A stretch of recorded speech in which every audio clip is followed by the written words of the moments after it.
परिचय। लोहार लोहे को गर्म करने के लिए कोयला जलाता है, जिससे वांछित आकार देने के लिए हथौड़े से पीटा जा सके। दैनिक जीवन में अनेक प्रकार के ईंधन जलाए जाते हैं, जैसे कोयला, पेट्रोल, चारकोल, एलपीजी इत्यादि। क्या आप जानते हैं कि जब इन ईंधनों को जलाया जाता है तो कौन सी रासायनिक अभिक्रिया होती है? जी हां, इसे दहन कहते हैं। इस पाठ में हम ईंधनों के दहन के बारे में जानेंगे। उद्देश्य।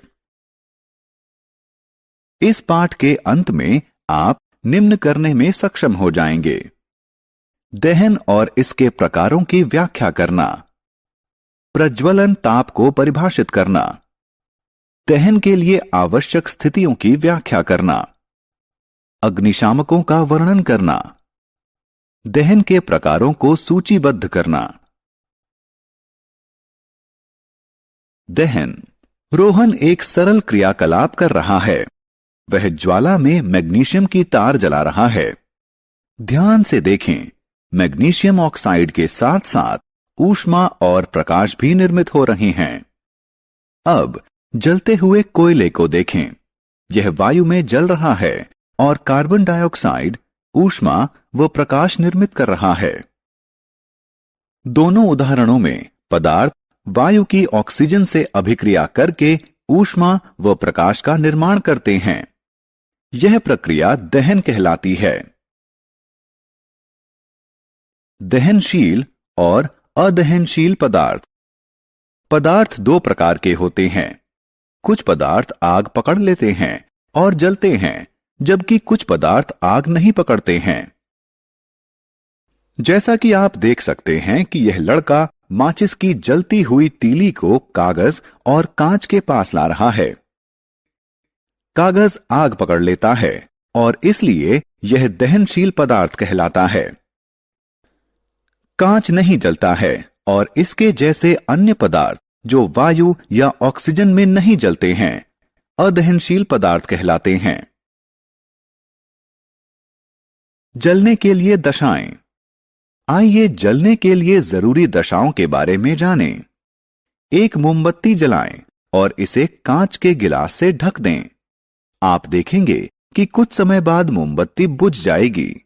इससे पता चलता है कि मोमबत्ती वायु में ही जलती है, इसलिए दहन के लिए वायु जरूरी है। प्रज्वलन ताप।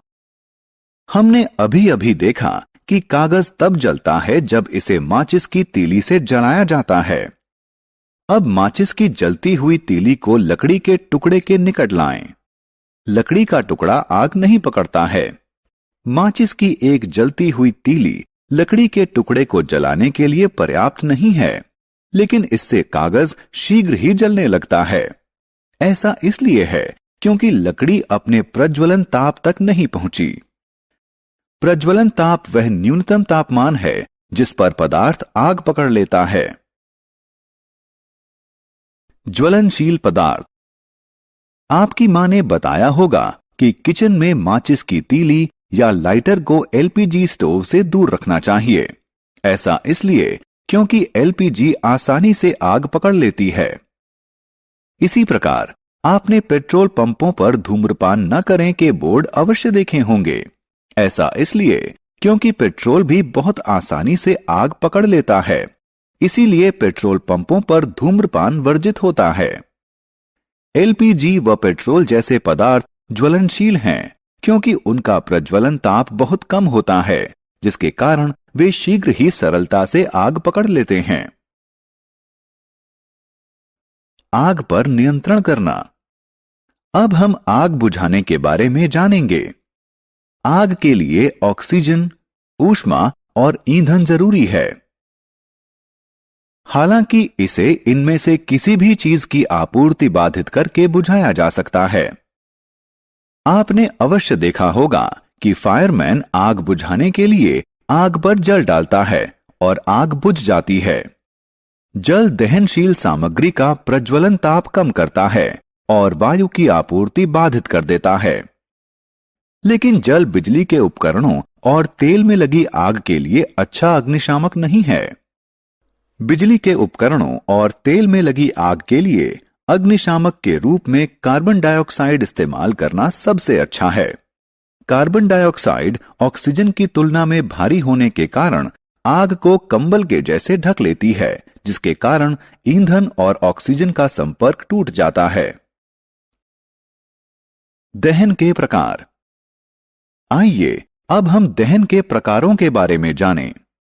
आप देख सकते हैं कि एक महिला किचन में भोजन पकाने के लिए एलपीजी प्रज्वलित कर रही है। एलपीजी शीघ्र जलने लगती है और भारी मात्रा में ऊष्मा देती है। इस प्रकार का दहन द्रुत दहन कहलाता है।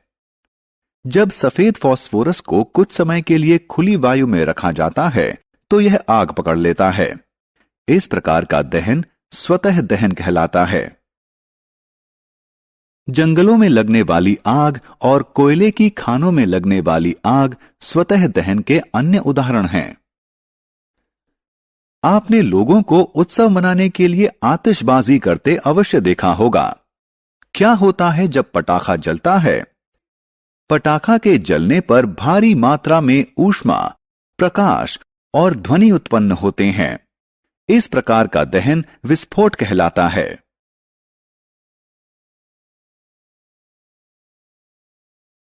सारांश। आइए हमने जो कुछ सीखा है उसे संक्षेप में दोहराएं। वे पदार्थ जो वायु में जलते हैं दहनशील कहलाते हैं।